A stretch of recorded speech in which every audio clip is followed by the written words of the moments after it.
শাহরিয়ার ইমন সোহান আপনি জানতে চেয়েছেন কাফের জালেম অত্যাচারের বিরুদ্ধে কতটুকু বললে এটাকে পরনিন্দার অন্তর্ভুক্ত হবে। কাফের জালেম অত্যাচারের বিরুদ্ধে যদি তাদের ব্যক্তিগত কোনো বিষয় নিয়ে আপনি বলেন তাহলে সেটা পরনিন্দা, সেটাকে বলা যায়, কিন্তু সেই পরনিন্দা এটার ইসলামী শরিয়ার দৃষ্টিকোণ থেকে এটা গুনাহ বা হারাম গীবত এর অন্তর্ভুক্ত হবে কিনা। অনেকে বলেছেন হবে না, কারণ হাদিসে নবী সাল্লাল্লাহু আলাইহি ওয়াসাল্লাম বলেছেন যিকরুকা আখাকা মা ইয়াকরাহু, তোমার মুসলিম ভাইয়ের পেছনে যদি কোনো সমালোচনা করো যেটা তিনি অপছন্দ করেন তাহলে সেটা গীবত হবে। তো যেহেতু অমুসলিম তার পরনিন্দা করলে গীবত হবে না, এটা অনেকে বলেন, কিন্তু সবচেয়ে নিরাপদ এবং ভালো এবং বেশি যৌক্তিক মত হলো যে কোনো কাফের অমুসলিমেরও ব্যক্তিগত ত্রুটি বিচ্ছুতি এগুলো নিয়ে আলোচনা করলে সেটা নিন্দনীয় হবে। তবে তার যেই মন্দ দিকের ক্ষতি অন্যদের মধ্যেও আপনার ছড়িয়ে পড়তে পারে বা অন্যদেরকেও গ্রাস করতে পারে সেগুলো নিয়ে আলোচনা করা এবং তার বিশ্বাসগত ত্রুটিগুলো নিয়ে আলোচনা করা অন্যদেরকে সাবধান করার জন্য সেগুলো পরনিন্দার অন্তর্ভুক্ত হবে না। আমিয়া শামসুদ্দিন আপনি জানতে চেয়েছেন, আমি একজন ছাত্রী, সেমিস্টার ফি এর সময় আব্বুর কাছ থেকে অনেক সময় বেশি টাকা নিয়েছি আগে, আমার হিসাব নেই কত টাকা নিয়েছি, এখন আমি কি করলে কাফারা আদায় হবে? সেমিস্টার ফি হিসাবে আপনার বাবার কাছ থেকে যা টাকা আপনার নেওয়া দরকার তার চেয়ে বেশি যদি নিয়ে থাকেন, মিথ্যা কথা যদি বলেন, তাহলে আল্লাহর কাছে আপনি তওবা করবেন, আল্লাহর কাছে মাফ চাইবেন, লজ্জিত হবেন, ক্ষমা চাইবেন, বাস এটাই যথেষ্ট। আর বাবার কাছ থেকে বলে নেবেন, বাবা তো নিশ্চয়ই আপনাকে অনুমোদন করে দিবেন, তাহলে বাবার হকটাও আপনি সেখান থেকে আপনি মুক্ত হলেন, আল্লাহর হকের জন্য আপনি তওবা করলেন, ভবিষ্যতের জন্য এরকম না হয় এবং মাফ চাইলেন, ইনশাআল্লাহ এটা যথেষ্ট হবে। এরপরে রাকিব কাজী সালেহ আপনি জানতে চেয়েছেন খালি গায়ে ওযু করার বিধান কতটুকু আর ওযু সঠিক হয় কিনা জানাবেন। ভাই রাকিব, ওযুর ক্ষেত্রে শরীয়তে খালি গা বা জামা কাপড় পরা কোনোটি নির্দেশ করেনি, অতএব ওযুর ক্ষেত্রে আমরা খালি গায়ে যদি থাকি তাহলে কোনো প্রকার অসুবিধা নেই, ওযুর ক্ষেত্রে আপনি খালি গায়ে ওযু করতে পারবেন, কোনো সমস্যা নেই ইনশাআল্লাহ। নাবিল শাহরিয়ার জানতে চেয়েছেন স্ত্রী জাহান্নামে গেলে স্বামীও কি জাহান্নামে যাবে? না ভাই নাবিল, এটা কোনো জরুরি না যে স্ত্রী জাহান্নামে গেলে স্বামীও জাহান্নামে যাবে। লূত আলাইহিস সালামের স্ত্রী জাহান্নামে যাবে, কিন্তু তাই লূত আলাইহিস সালাম তো জাহান্নামে যাবেন না। অতএব স্বামী স্ত্রী একে অন্যের জাহান্নামে যাওয়ার উপর অন্য জাহান্নাম নির্ভর নয়, বরং প্রত্যেকের আমল নির্ভর করবে, আমলের উপর নির্ভর করবে তার জান্নাত জাহান্নাম। আল্লাহ সুবহানাহু ওয়া তাআলা বলেছেন লাইসা লিল ইনসানি ইল্লা মা সাআ, মানুষ নিজে যা করে সেটাই সে পাবে, অন্য কি করলো না করলো তাতে তার কিছু আসবেও না যাবেও না। আল্লাহ অন্য আয়াতে বলেছেন লা তাজিরু ওয়াজরাতুন ভিজরা উখরা, একজনের বোঝা পাপের বোঝা অন্যজন বহন করবেন। অর্থাৎ স্ত্রী অন্যায় করলে তিনি জাহান্নামে যাবেন, স্বামী জাহান্নামে যাবেন না, বিষয়টি এরকম না, যার যারটা আমলের কারণে তিনি পুরস্কার বা তিরস্কারের উপযুক্ত হবেন। এরপরে প্রশ্ন করেছেন মাজহারুল ইসলাম, করোনার জন্য কাবায় কেন তওয়াফ করা বন্ধ হলো জানতে চাই। ভাই মাজহারুল ইসলাম, আপনার করোনা ভাইরাসের কারণে কাবার তওয়াফ বন্ধ করা হয়েছে, তার কারণ আমরা জানি যে কাবার চত্বরে মানুষের ভিড় হয়ে থাকে, করোনা ভাইরাস এই ভিড়ে মানুষের মধ্যে ছড়িয়ে পড়তে পারে। দুনিয়াতে রোগ ক্ষতি এগুলো থেকে বাঁচার জন্য আত্মরক্ষামূলক ব্যবস্থা নেওয়া, সতর্কতামূলক ব্যবস্থা নেওয়া ইসলামী শরিয়াতে অ্যালাউড, অনুমোদিত, বরং নির্দেশিত। আল্লাহ বলেছেন ওয়ালা তুলকু বিআইদিকুম ইলা তাহলুকা, তোমরা নিজেদেরকে ক্ষতির মুখে ঠেলে দিও না। অতএব যদি করোনা ভাইরাস অথবা এ জাতীয় কোনো ক্ষতির আশঙ্কা থেকে সাময়িকভাবে কাবায় উমরা বন্ধ থাকে, তাতে ইসলামী শরিয়াত দৃষ্টিকোণ থেকে কোনো সমস্যা নেই। আমরা ব্যক্তিগতভাবে যদি কেউ উমরা করার সিদ্ধান্ত নেই, হজ করার সিদ্ধান্ত নেই, কিন্তু কোনো কারণে অসুস্থ হয়ে পড়ি বা কোনো একটা বিপদের মুখোমুখি হয়ে পড়ি অথবা কোনো একটা শঙ্কা আমাদের সামনে চলে আসে, আর আমরা যদি সেক্ষেত্রে সফরটাকে বিলম্ব করি যে এখন যাচ্ছি না তাহলে ক্যান্সেল করলাম, পরবর্তীতে যাব, ইসলামী শরিয়া এটাকে অনুমোদন করে। ঠিক তেমনিভাবে মক্কাতেও আপনার কোনো প্রকার মুসলিম জাতির সাধারণ মানুষের ক্ষতি হতে পারে এরকম কোনো আশঙ্কা থেকে যদি সাময়িকভাবে এটা বন্ধ রাখা হয় কোনো অসুবিধা নেই। কোরআন এবং সুন্নাহ কোথাও নিষেধ নাই যে এরকম উমরা অথবা হজ এর জন্য যারা যেতে চাচ্ছেন তাদের যদি কোনো বিশেষ সমস্যার কারণে সেটাকে তারা বিলম্ব করেন, চিরতরে বন্ধ নয়, এবছর নয় পরের বছর, এ মাসে নয় পরের মাসে, তাহলে এটাকে হারাম বলা হয়েছে, নিষেধ বলা হয়েছে, কোথাও নিষেধ নেই। মনে রাখবেন নিষেধ হলো সেটাই যেটাকে কোরআন হাদিস নিষেধ করেছে, কোরআন হাদিসে এরকম কোনো নিষেধাজ্ঞার কথা বর্ণিত হয়নি। অতএব এটা নিয়ে আমাদের পেরেশান হওয়ার মতো কোনো কারণ নেই। আর বাইতুল্লাহে তওয়াফ চলছে। আরও আমরা জেনে রাখি এর আগে বাইতুল্লাহতে বড় দুর্ঘটনা ঘটেছে, একবার একটা জঙ্গি হামলার শিকার হয়েছে বাইতুল্লাহ। সেখানে আপনার কিছু উগ্রপন্থীরা আক্রমণ করে বাইতুল্লাহকে আপনার রক্তারঞ্জিত করেছে এবং সেখানে বহু মানুষ হতাহত হয়েছেন, দীর্ঘদিন পর্যন্ত সালাত বন্ধ ছিল, সব কিছু বন্ধ, এমনকি তওয়াফও বন্ধ ছিল। অতএব এগুলো অস্বাভাবিক কোনো বিষয় নয়। আল্লাহর কাছে আমরা বরং ইস্তেগফার করি যাতে করে এই ভয়াবহ বিপর্যয়টি বিশ্বময় ছড়িয়ে পড়েছিল আমরা বাঁচতে পারি। বাকি বাইতুল্লাহ সাময়িকভাবে ওমরা বন্ধ থাকা এটা কোরআন সুন্নাহর কোনো আদেশের বিরুদ্ধে যায় না। ইসলামে কোরআন সুন্নাহর কোথাও এরকম নিষেধ করেনি, এটা সাময়িকভাবে মুসলিমদের কল্যাণার্থেই করা হয়েছে। ইনশাআল্লাহ আবেদনে এতে কোনো অসুবিধার কিছু নেই। এরপরে আমরা প্রশ্নে যাচ্ছি। নাজমুল হাসান আপনি জানতে চান, হারাম টাকা থেকে কেউ কিছু দান করলে কি তা নেওয়া যাবে? আপনি যদি জানেন যে সুস্পষ্ট হারাম টাকা থেকে দিচ্ছে, তাহলে সেটা আপনার জন্য না নেওয়াই উচিত। যদিও অনেক ওলামায়ে কেরাম, সৌদি আরবের ইবনে উসাইমিন রাহিমাহুল্লাহ এবং শেখ মোহাম্মদ সাল্লাহ আল মুনাজিদ হাফিজাহুল্লাহ সহ অনেক ওলামায়ে কেরাম বলেছেন হারাম দুই প্রকার, একটা হারাম লিআইনিহি, একটা লিগাইরিহি। লিআইনি মানে কোনো জিনিসটা মূলগতভাবে হারাম, যেমন শুকরের গোশত, অথবা আপনি একটা জিনিস চুরি করে আনছেন কারোর কাছ থেকে সরাসরি, এটা মূলগতভাবে হারাম আপনার জন্য। এগুলোকে আপনার একজন অন্যজনকে দিলে সেটা আপনি যদি জানেন আপনি নেবেন না। আর যদি হারাম লিগাইরিহি হয়, অর্থাৎ মূল জিনিসটা হারাম না কিন্তু উপার্জনের পদ্ধতির কারণে ভিন্ন কারণে এটা হারাম হয়ে গেছে, কথার কথা কেউ সুদি কারবার করে উপার্জন করেছে অথবা ঘুষের মাধ্যমে উপার্জন করেছে, তাহলে এটাকে হারাম লিগাইরিহি বলা হয়। হারাম লিগাইরিহি যদি হয় তাহলে সে হারাম লিগাইরিহিটা, এই ইবনে উসাইমিন রাহিমাহুল্লাহ সহ অনেকেই বলেছেন যে এটা কেউ কাউকে হাদিয়া দিলে নেওয়া যায়, কিন্তু তারাও বলেন এটা তাকওয়ার খেলাফ, না নেওয়াই উচিত। আমরা বলবো নেবেন না যদি হারাম আপনি জানতে পারেন, আর যদি হালাল হারাম মিশ্র থাকে তাহলে নিতে পারেন ইনশাআল্লাহ বিইذনিল্লাহ। এরপরের প্রশ্নে চলে যাচ্ছি। মোহাম্মদ ওমর ফারুক প্রশ্ন করেছেন, ছেলেরা যদি জামাতে ফরজ নামাজ আদায় না করে তাহলে নামাজ হবে কি? নামাজ হয়ে যাবে। একটা হাদিস এক্ষেত্রে আসল আসলাতা লিজারিল মসজিদে ইল্লা ফিল মসজিদে, যে ব্যক্তি মসজিদের প্রতিবেশী তার সালাত মসজিদে ছাড়া হবে না। এই হাদিসটির সনদ বিশুদ্ধভাবে প্রমাণিত নয়, হাদিসের সনদের ভিতরে দুর্বলতা রয়েছে, আর সেই কারণেই এই হাদিসের সনদের দিকে তাকায় আমরা তার সালাত হবে না সেটা বলবো না। তবে মুসলিমের অবশ্যই জামাতের সাথে সালাত আদায় করা উচিত। নবী সাল্লাল্লাহু আলাইহি ওয়াসাল্লাম যারা বাসায় সালাত পড়ে বা মসজিদে জামাতে শামিল হয় না তাদের ঘর বাড়ি জ্বালিয়ে দিতে চেয়েছেন। এটা বোঝা যায় এখান থেকে যে জামাতে সালাত আদায় করা ওয়াজিব, বিনা ওজরে এটা তরক করা হারাম এবং গুনাহের কাজ। বাপ্পি রহমান আপনি জানতে চেয়েছেন, গোসলের আগে প্রস্রাব করে পানি বা টিস্যু ব্যবহার করা কি জরুরি? ভাই বাপ্পি, গোসলের আগে পেশাব করার পর আপনি পানি ব্যবহার করলে যথেষ্ট হয়ে যাবে। আর যদি পানি এবং টিস্যু দুইটাই ব্যবহার করেন সেটা ভালো। আল্লাহ সুবহানাহু ওয়া তাআলা কোরআনে কারিমে আহলে কুবার প্রশংসায় আয়াত নাজিল করেছেন, ফিহি রিজালুন ইউহিব্বুনা আন ইয়াতাতাহহারু। সেখানে কিছু লোক আছে যারা খুব ভালো করে পবিত্রতা অর্জন করতে পছন্দ করেন। এখানে ভালো করে পবিত্রতা অর্জনের মিনিং কি, অর্থ কি, এ সম্পর্কে বেশি রকম মুফাসসিররা যদিও বলেছেন একটা, কিন্তু অনেক মুফাসসিররা ভিন্ন কিছুও বলেছেন। আর সেটা হলো যারা তাদের ওয়াশরুম ব্যবহার করার পর পানি এবং কুলুহ দুইটাই ব্যবহার করেন তাদের সম্পর্কে বলা হয়েছে। যাই হোক, এর বাইরে একটা হাদিস দ্বারা সুস্পষ্টভাবে প্রমাণও হয় যে দুইটাই ব্যবহার করা যাবে, বিশেষ করে পেশাবের ক্ষেত্রেও। অতএব দুইটা যদি ব্যবহার করেন সেটা আরও ভালো, অসুবিধা নেই, সুন্নাহ দ্বারা প্রমাণিত, এটাকে বেদাত বলার কোনো কারণ নেই। এমনি নয়ন জানতে চেয়েছেন, আমার বাড়ি অমুসলিমদের কাছে কিভাবে ভাড়া দিতে পারবো? বসবাসের জন্য ভাড়া দিতে পারেন, কোনো অসুবিধা নেই। এতে কিছুটা সহায়তা হচ্ছে, কিন্তু এতটুকু সহায়তা অসুবিধা নেই। তাদের অন্যায় কাজে সহায়তা পরোক্ষভাবে হচ্ছে, প্রত্যক্ষভাবে হচ্ছে না, বিধায় জায়েজ আছে ইনশাআল্লাহ। মুসলিমদের কাছে ভাড়া দেওয়া, তাদের সাথে কোনো লেনদেন করা ইসলামী শরীয়তের দৃষ্টিকোণ থেকে নিষিদ্ধ নয়।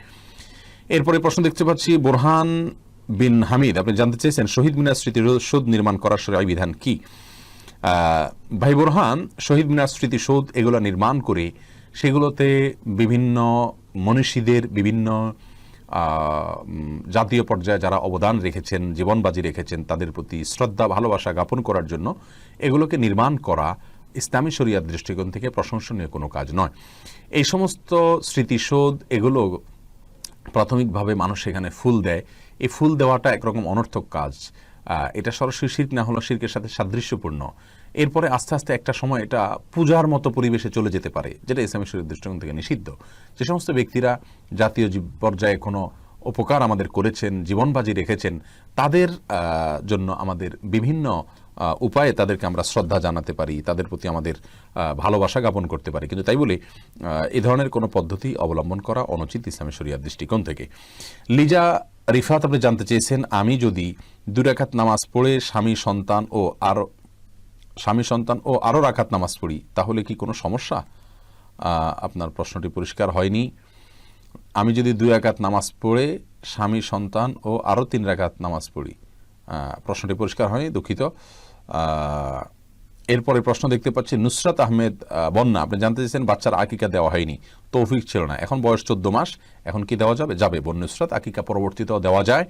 অনেক সালাফ বলেছেন আমাদের আকিকা বা আমার দিয়েছেন কিনা জানি না, যদি আমরা জানতাম যে ওনারা দেন নাই তাহলে সেক্ষেত্রে আমরা নিজেদের আকিকা দিতাম। বয়স্ক হওয়ার পর আকিকা দেওয়া যায়, যদিও আকিকার সুন্নাহ সময় হলো 7ম অথবা 14তম বা 21তম দিন, কিন্তু পরবর্তী দিলেও আকিকা আদায় হয়ে যাবে ইনশাআল্লাহু বিইذনিল্লাহ। বোন সুলতানা সাবিহা, আপনি জানতে চেয়েছেন মহামারীতে মারা গেলে কি শহীদের মর্যাদা সম্মান পাবে? করোনা কি মহামারীতে পড়ে? জীবন সাবিহা সুলতানা, করোনা এখন এটা মহামারীর পর্যায়ে চলে গেছে, অতএব মহামারীতে আক্রান্ত হয়ে মারা গেলে শাহাদাতের মর্যাদা পাওয়া যাবে ইনশাআল্লাহ বিইذনিল্লাহ। যদিও এক্ষেত্রে স্পষ্টভাবে হাদিসের যে ভাষ্য, যাদেরকে শহীদ বলা হয়েছে তাদের ভিতরে মাবতুন বলা হয়েছে, পেটের পীড়ায় আক্রান্ত হয়ে মারা যাওয়া অথবা প্লেগ রোগে আক্রান্ত হয়ে মারা যাওয়া, উদ্দেশ্য মহামারীতে আক্রান্ত হয়ে মারা যাওয়া। অতএব মহামারীতে যদি আক্রান্ত হয়ে মারা যায় এবং লোকটা যদি মুসলিম থাকেন, ঈমান নিয়ে শিরক মুক্তভাবে মৃত্যুবরণ করেন, আশা করা যেতে পারে তিনি শাহাদাতের মর্যাদা পাবেন ইনশাআল্লাহ বিইذনিল্লাহ। শেখ জাহিদ নূর সৌরভ, আপনি জানতে চেয়েছেন প্রেম হারাম, এটি আমি জানতাম না, আপনাদের হাদিস শুনে আমি জানতে পারলাম বিয়ের আগে প্রেম হারাম। আমি আমার চাচাতো বোনকে প্রেম করে পালিয়ে বিয়ে করি, আমার বিয়ে কি কবুল হয়েছে? এবং এখনও আমার শ্বশুর বাড়ি থেকে আমার বিয়ে মেনে নেয়নি, তারা বিভিন্ন কৌশল করে আমাকে এবং আমার স্ত্রীকে জেলে পাঠায় এবং আমার স্ত্রীকে হুমকি দেয় আমাকে না ছাড়লে তারা আমাকে আজীবন জেলে খাটাবে। আমার স্ত্রী উপায় না পেয়ে আমাকে মুক্ত করার শর্তে তার বাবার বাড়ি যায় এবং যাওয়ার পর তারা আমার স্ত্রীকে তাবিজ করে, এখন আমার স্ত্রীর সঙ্গে আমার যোগাযোগ বন্ধ। এখন আমার ইসলামিক দৃষ্টিকোণ থেকে কি করার আছে? ভাই শেখ জাহিদ নূর সৌরভ, এরকম পরিস্থিতিতে আপনার জন্য কঠিন একটা পরামর্শ, যেটা মানা আপনার জন্য কঠিন হবে, সেটা হলো আপনি যদি আপনার স্ত্রী আপনাকে ভুলে থাকেন অথবা তাকে তার মা বাবারা বুঝিয়ে ম্যানেজ করতে পারেন, তাহলে আপনি তাকে ভুলে ভিন্ন কোথাও আপনার বিয়ে করার চিন্তা করা উচিত। কারণ মানুষের প্রতি ভালোবাসার মাত্রা এমন হওয়া উচিত নয় যে সে এই ভালোবাসায় আত্মহারা হয়ে যাবে, পাগলপরা হয়ে যাবে এবং তার জীবনের স্বাভাবিক সব কিছু সে ভুলে যাবে, এমনটি হওয়া উচিত নয়। এই জন্য ভাই আমার, আমি আপনাকে উপদেশ দিব, যদি সম্ভব হয় তাকে ভুলে যান। যে জীবন গেছে, ভুল হয়েছে, তার জন্য আল্লাহর কাছে ইস্তেগফার করুন, ক্ষমা চান এবং নতুন করে জীবন শুরু করুন। আর যদি তিনি আপনাকে না ভুলে থাকেন, তাহলে মনে রাখবেন মেয়েদের জন্য অভিভাবকের অনুমতি নিয়ে বিয়ে করা উচিত। যদিও বিষয়টি ওলামা একরামের মতো পার্থক্যপূর্ণ, আপনারা যদি ফিকহে হানাফিকে ফলো করে থাকেন তাহলে সেক্ষেত্রে আপনাদের বিয়ে হয়নি আমি সেটা বলবো না, বরং বিয়ে হয়ে গেছে বলবো। বাট এখন যদি কোনোভাবে আপনি তাকে না পান, তার জন্য নিজে কষ্ট করা, আজীবন অবিবাহিত থাকা এবং নিজেকে কষ্টের মধ্যে রাখা, এটা অনুচিত হবে, ভুল হবে। আল্লাহ তাআলা আপনাকে ধৈর্য ধারণ করার তৌফিক দান করুন, উত্তম বিকল্প আপনার জন্য নসিব করুন। এমনি রায়হান, আপনি জানতে চেয়েছেন নবী রাসূলের কোনো ভুল নেই, এটা কি সত্য? ভাই রায়হান, আম্বিয়া এবং রসুল আলাইহিমুসসালাতু ওয়াসসালাম, তাদের কোনো ভুল হলে আল্লাহ সুবহানাহু ওয়া তাআলা সঙ্গে সঙ্গে সংশোধনী দিয়ে পাঠান ফেরেশতাদেরকে, জন্য তারা কোনো ভুলের উপরে প্রতিষ্ঠিত থাকতে পারে না। সে অর্থে তাদের ভুল নেই। মানুষ হিসাবে তাদের মানবীয় ভুল যেগুলোকে আমরা বলি, এরকম ভুল হতে পারে তাদের দ্বারা, এটা অস্বাভাবিক নয়, কিন্তু তারা পাপ থেকে মুক্ত। আল্লাহ সুবহানাহু ওয়া তাআলা তাদের দ্বারা কোনো পাপের কাজ করাননি এবং তারা নবী হওয়ার নবুয়ত প্রাপ্তির পর থেকে তার শেষ পর্যন্ত, এমনকি আগেও তাদের চরিত্রে কোনো কালিমা বা আপনার কোনো পাপ লাগেনি। এবং এ বিষয়ে আপনার আহলুস সুন্নাহ ওয়াল জামাআত একমত যে আল আম্বিয়া মাসুমুন, আম্বিয়া আলাইহিমুসসালাতু ওয়াসসালাম তারা নিষ্পাপ ছিলেন। অতএব পাপের জায়গায় গুনাহ এবং অন্যায় করা, এই জায়গা থেকে যদি আমরা দেখি, তারা নবী আম্বিয়া এবং রাসূল আলাইহিস সালাতু ওয়াস সালাম তারা এখান থেকে পবিত্র, আল্লাহ তাআলা তাদেরকে পবিত্র রেখেছেন। মাসুম বলতে তাদেরকে আল্লাহ তাআলা নিরাপদে রেখেছেন, নিজেই আল্লাহ হেফাজতে রেখেছেন। জি, এরপরে প্রশ্ন হলো মোহাম্মদ লিখন ইবনে হাবিবুর, আপনি জানতে চাচ্ছেন বান্দার হক আদায় না করলে আর যদি সে মারা যায় তাহলে মাফ কিভাবে পাওয়া যাবে? ভাই হাবিবুর রহমান, ভাই লিখন, আপনাকে বলবো বান্দার হক যদি আদায় না করেন আর যার হক ছিল সে মারা যায়, তাহলে তার পরিবার পরিজনের কাছে তার হকটা পৌঁছে দিবেন। আর যদি তিনি নয়, যিনি দেনাদার ছিল তিনি মারা গেছেন, তাহলে তার ওয়ারিসদের দায়িত্ব হবে যার বাবার বা তার যে লোক মানে মরিস যিনি মারা গেলেন, তার যে হক ছিল বান্দার, সেগুলো ওয়ারিসরা যেন পরিশোধ করে দেন। এরপরে প্রশ্ন করেছেন আতিকা তাবাসসুম, আপনি জানতে চেয়েছেন ফরজ গোসলের জন্য ফজরের নামাজ 10টায় পড়া যাবে? ফরজ গোসলের জন্য ফজরের নামাজ 10টায় পড়া যাবে কিনা? আমি আপনার প্রশ্ন বুঝতে পারিনি। ফরজ গোসলের জন্য সালাত পেছানোর তো সুযোগ নেই। গোসল ফরজ হয়েছে, গোসল করে তারপর সালাত পড়তে হবে। গোসল করার কোনো উপায় না থাকলে, পানির ব্যবস্থা না থাকলে, সালাতের ওয়াক্ত চলে যাচ্ছে এরকম হলে তায়াম্মুম করবেন, কিন্তু সালাতকে পিছাতে পারবেন না। আল্লাহ সুবহানাহু ওয়া তাআলা বলেছেন, ইন্না সলাতা কানাত আলাল মুমিনিনা কিতাবাম মাওকুতা, নিশ্চয়ই সালাত মুমিনদের জন্য নির্দিষ্ট সময়ে আদায় করাকে ফরজ করা হয়েছে, বিধায় আপনাকে নির্দিষ্ট সময়ে সালাত আদায় করতে হবে। খালিদ ইবনে শেতাব, আপনি জানতে চেয়েছেন নামাজে ঠোঁট বন্ধ রেখে সম্পূর্ণ মনে মনে সূরা কেরাত পড়লে নামাজ হবে কিনা। ভাই খালেদ, নামাজে যদি আপনি ঠোঁট বন্ধ রেখে মনে মনে সূরা কেরাত পড়েন তাহলে আপনার সালাত হবে না। কারণ ইসলামী শরিয়াতে যে সমস্ত জায়গায় আমাদেরকে পাঠ করতে নির্দেশ করা হয়েছে, বলতে নির্দেশ করা হয়েছে, সেখানে আমাদেরকে ঠোঁট এবং জিহ্বার উচ্চারণ করে বলতে হবে। ঠোঁটের যদি ব্যবহার না হয়, জিহ্বার যদি ব্যবহার না হয়, তাহলে সেটাকে বলা হয় না, ওইটাকে বলা হয় মনে মনে কল্পনা জল্পনা করা। আপনাকে বলতে বলা হয়েছে, সূরা পড়তে বলা হয়েছে, আর এই পড়াটা হবে মুখ এবং ঠোঁট নড়লে। যদি না পড়েন তাহলে না নড়ে তাহলে সেক্ষেত্রে পড়াটা হয়নি, বিধায় মনে মনে যদি আপনি কেরাত পড়েন, সূরা পড়েন, তাহলে সেক্ষেত্রে এটা জায়েজ হবে না।